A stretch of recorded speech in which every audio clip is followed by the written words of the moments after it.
Sir, Amartya Sen ने कल कहा कि ममता बनर्जी पीएम कैंडिडेट हो सकता है, पीएम मटेरियल है उसमें, क्या कहना है?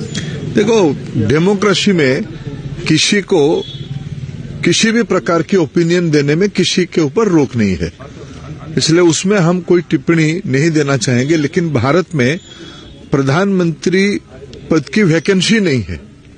देश की जनता ने पिछले 2 टर्म से माननीय नरेंद्र मोदी जी के ऊपर भरोसा जताया है। विशेष करके देश की गरीब, महिला, युवा, ग्रामीण, पिछड़े, एससी, एसटी, वंचित वर्ग, ये सभी लोग प्रधानमंत्री नरेंद्र मोदी जी को प्रधानमंत्री के रूप में दायित्व दिया है। अगले बार भी जो 2024 की चुनाव होगा, इसमें कोई संदेह नहीं, प्रधानमंत्री नरेंद्र मोदी जी के नेतृत्व में एनडीए की फिर विजय होगा। हम देश सेवा में फिर और पूरी ताकत लगा के काम करेंगे। जब वैकेंसी नहीं है, अभी प्रजातंत्र में किसी की टिप्पणी पे हम और क्यों आगे बढ़ाएंगे बात को? सर, आपको क्या लगता है, राहुल गांधी या ममता बनर्जी, कौन स्ट्रांग अपोजिशन है बीजेपी का? देखिए, ये और लंबा तालिका है।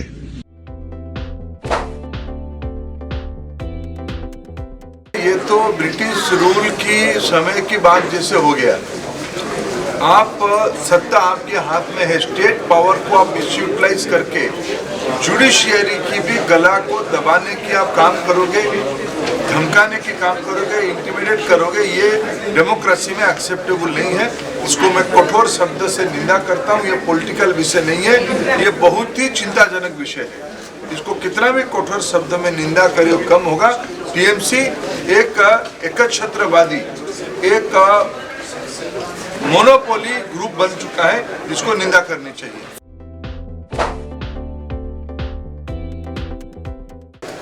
Purvodaya an instrument for Act East policy, और मेरे को आज जब इसकी दूसरी एनुअल डे कहा जाए या उसकी फर्स्ट एनुअल डे कहा जाए, दूसरी तो नहीं होगा, फर्स्ट होगा। 1 साल पहले हम वर्चुअल प्लेटफॉर्म पे उसकी लिटरेचर और इस कॉन्सेप्ट को ISCS की एक इनिशिएटिव के नाते हम लोगों ने शुरू किया था। आज एक प्रकार से उसकी एनुअल डे पे हम इकट्ठा हुए हैं। एक तो बुलेटिन, बाइलिंगुअल बुलेटिन आया है, मैं अपेक्षा रखूंगा आगे बंगाली और हिंदी, असमिया और नॉर्थ ईस्टर्न स्टेट्स की अन्य जो मातृभाषा है, इस देश में इंग्लिश लिंक लैंग्वेज होगा या भारतीय भाषा लिंक लैंग्वेज होगा। कलकत्ता से ज्यादा विटनेस किसी ने नहीं किया इस डिबेट का। कॉलोनी की सीट होने के कारण हम सब उस डिबेट की आज भी पार्टी है। लेकिन मैं जिम्मेवारी के साथ कहता हूं और विश्वास के साथ कहता हूं, पूर्वोदय करना है तो सदियों से इस सभ्यता को जिस भाषा ने कैटलिस्ट करके आगे बढ़ाया है वो भारतीय भाषा है। वो अहोमिया है, वो मणिपुरी है, वो बंगाली है और उड़िया है और हिंदी भी है। और कोलकाता सबकी मेल्टिंग पॉट है। और बंगाली भाषा में इतनी ताकत है, मैं अगर आपको इस विषय में बंगाली में कह पाता खुद को प्राउड फील करता। एक आर्टिफिशियल बॉन्डेज को 1947 में और उसके कुछ दशक पहले ब्रिटिशर्स की डिवाइड एंड रूल पॉलिसी के कारण एक सिविलाइजेशन को, एक कल्चरल एंटिटी को एक आर्टिफिशियल डिवीजन किया गया था, जिसके कारण आज हम कह रहे वेस्ट बंगाल। बंगाल तो बंगाली है। आज हम एक सोवरेन देश को फिर एनक्रोच नहीं कर सकते। लेकिन मित्रों, मैं 5 साल पहले बांग्लादेश गया था और मेरे को half a day I was मम ये देखते हुए कि मैं बंगाल में हूं या बांग्लादेश में। पहला वैशाखी के दिन में था, बंगाली लोग इतने उत्साह से जिसको नहीं मनाते जितने बांग्लादेश वाले बनाते हैं। तो मेरे मन में प्रश्न है, ये है क्या चीज? वो बंगाली भाषा ही था, बंगाली सिविलाइजेशन नहीं था, बंगाली कल्चर ही था। इसलिए हम कोई ग्लानि में ना रहे जब हम पूर्वोदय और एक्ट ईस्ट के बारे में हम बात कर रहे हैं कि हमें, मैं चाहूंगा पूर्वोदय इसकी कैटलिस्ट बने, बाइलिंगुअल बने, और हमें तो आने वाले दिनों में साउथ ईस्ट एशिया को ही हम पहुंचे थे। एंटर साउथ ईस्ट एशिया में इंडियन सिविलाइजेशन की फुटप्रिंट मिलता है। हमें जापानी भाषा में पूर्वोदय की लिटरेचर बनानी है, मैंड्रिन भाषा में बनानी है, इंडियन मार्केट स्टडी और चाइनीज मार्केट स्टडी करना है तो उस भाषा को भी हमें समझना पड़ेगा।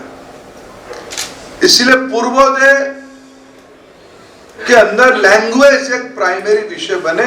मैं आज बहुत खुश हूं, बहुत प्रसन्न हूं। कम से कम पहला साल के अंदर आपने बाइलिंगुअल बाई-मंथली लिटरेचर आपने कंटिन्यूअसली निकाला, आपको बधाई। आप उसको आने वाले दिनों में मल्टीलिंगुअल, मल्टी फॉरेन लिंगुअल, क्योंकि हमें अपना चीजों को प्रमोट करना है। आज भी मूवी आते हैं, स्पेनिश मूवी आते हैं तो सबटाइटल इंग्लिश में आता है। सत्यजीत राय जी की बनाई हुई ह्यूमैनिटेरियन इमोशंस को, ह्यूमन इमोशंस को दिखाने के लिए हमें दुनिया को पहुंचाने, पूर्वोदय की कंसेप्ट में बाहर पहुंचानी है। तो हमारी भाषा को हम भूल के नहीं पहुंचा सकते। इसलिए we all should be proud of our roots. ये आज हमारी राष्ट्रीय शिक्षा नीति की स्टेटेड पॉलिसी है। पूर्वोदय इस पे काम करे।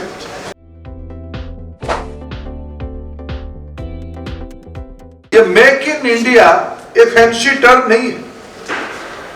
जब तक भारत एक मैन्युफैक्चरिंग इकोनॉमी नहीं बनेगी तब तक हम एक परचेजिंग इकोनॉमी में किसी की बनाई हुई चीजों को हम खरीदेंगे, कंज्यूम करेंगे। ये कोइंसिडेंट है। भारत एक एस्पिरेशनल सोसाइटी होने के कारण, भारत की एक मोमेंटम आज के दिनों में हमारी माहौल में रहने के कारण, विशेष करके ईस्टर्न इंडिया, भारत की ये जो डेमोग्राफिक डिविडेंड आने वाले 15 साल का है, ईस्टर्न इंडिया में ये 25 साल रहेगा। वाइब्रेंसी भारत में ईस्टर्न इंडिया ही है।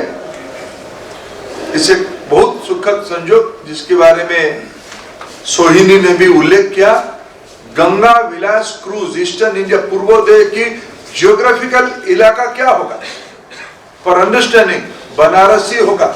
इसलिए वाटरवेज 1 में, नेशनल वाटरवेज 1 में बनारस से एक क्रूज निकल के डिब्रूगढ़ तक जाएगा, बांग्लादेश होके जाएगा। इसलिए इस इलाके में जो एस्पिरेशनल सोसाइटी रहता है उसकी नीड को ध्यान में रखते हुए हमें एक, क्योंकि यहाँ के लोगों को रोजगार दिलानी है, यहाँ के लोगों की इकोनॉमिक एम्पावरमेंट करवानी है। होगा कैसे? हमें कंज्यूमिंग इकोनॉमी में नहीं कर सकते हैं। मैं बहुत धन्यवाद देता हूं गौतम जी को, उन्होंने हिम्मत दिखाई, उन्होंने आज कहा भी, मैं बधाई देता हूं उनको। पहला डाटा साइंस फाउंडेशन इंटरनेशनल की पहली कंपनी ISO स्टैंडर्डाइज किया है, इसी देश की कंपनी, कोलकाता का कंपनी। ये देखिए इंडिया, ये हमारी इंटेलेक्चुअल अचीवमेंट है। दुनिया हमारी स्टैंडर्ड्स में जाए तब तो यहां रोजगार आएगा।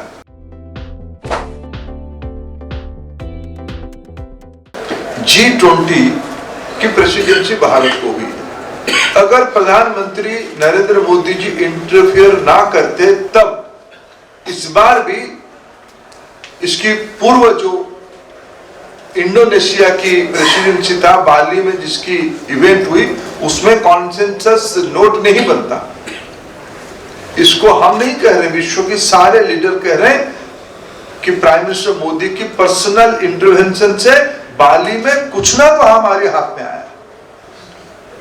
और भारत का भी कल्पना करें, हम एक समय में विदेश से सारा चीजों के ऊपर डिपेंडेंट थे, सारा चीजों के ऊपर।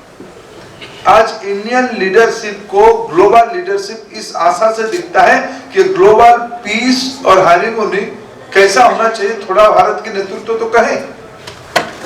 केवल पॉलिटिक्स में नहीं, डिप्लोमेसी में नहीं, हम इस बार भी कोविड मैनेजमेंट में 140 देशों को मेडिसिन पहुंचाए और 40 देशों को उसमें से फ्री में मेडिसिन दिए हैं। ये भारत की इमर्जिंग कैपेसिटी है, ये पूर्वोदय की हिस्सा है। अभी हमने लगभग 140 देशों को इकट्ठा करके पीएम ने, प्रधानमंत्री जी ने एक मीटिंग बुलाई वॉइस ऑफ ग्लोबल साउथ की प्लेटफॉर्म पे। जो लोग G20 के मेंबर नहीं उनको भी बुलाया, कहा कि भाई G20 की प्रेसिडेंसी भारत को मिला है, हम नहीं मानते हैं कि हम 20 देशों की ये कारोबार है, या हमने 9 देशों को और बुलाया, धनी देशों को, उन्हीं की बात हम सुनेंगे। आप भी बताओ, हेल्थ में, एजुकेशन में, एग्रीकल्चर में, डिफेंस में, फाइनेंस में आपकी सुझाव क्या, आपकी अपेक्षा क्या है विश्व के संपन्न लोगों से? लगभग सभी देश आए थे, मेरे को भी सौभाग्य मिला एजुकेशन वर्टिकल की मंत्रियों से चर्चा करने के लिए। मित्रों, भारत आज एक नई उमंग और उत्साह के साथ आगे बढ़ रहा है।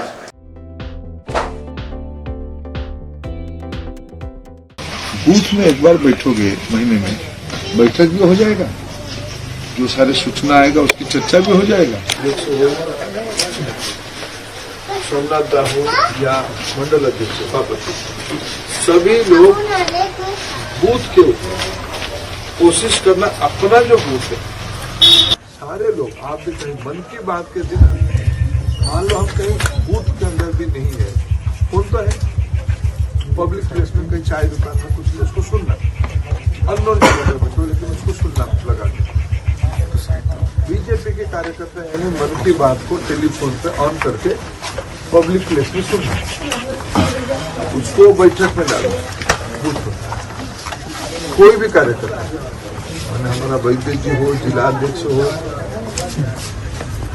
सोमनाथ दाहू या मंडल अध्यक्ष हो, या मंडल इंचार्ज, या शक्ति केंद्र प्रमुख, या बूथ सभापति,